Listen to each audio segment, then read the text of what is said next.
আসসালামু আলাইকুম, কেমন আছেন সবাই? আশা করি ভালো আছেন। ওই যে আমি ছাগলের বাচ্চাগুলো আনছিলাম, দেখেন আমার ছাগলের বাচ্চাগুলো অনেক বড় হয়ে গেছে। প্রচুর রোদ গরম, সেজন্য বাচ্চাদেরকে স্যালাইন খাওয়াইতে হয়।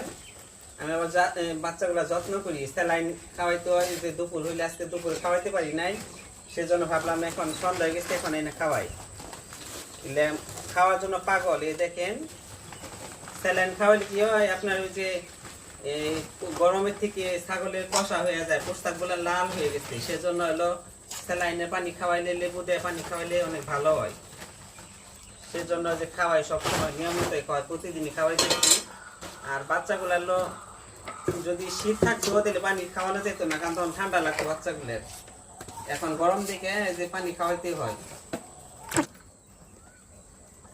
এগুলারে দুধ খাওয়াইয়া বড় করলাম। হাটে যখন বিক্রি করছে তখন অনেক ছোটগুলা বিক্রি করে গেছে, তখন এগুলার দুধ খাওয়া ছাড়ছিল না। এখন পর্যন্ত দুধ খাই, এই দুধ খাওয়াই এই পর্যন্ত বড় করছি। দেখেন না কত সুন্দর করে ফিটা খাইতেছে, খাওয়ার জন্য পাগল। দেখছেন অনেক সুন্দর, আল্লাহ জানে বাঁচিয়ে রাখে। মাছ ছাড়া পারলাম অনেক আদর দিয়ে। শেষ।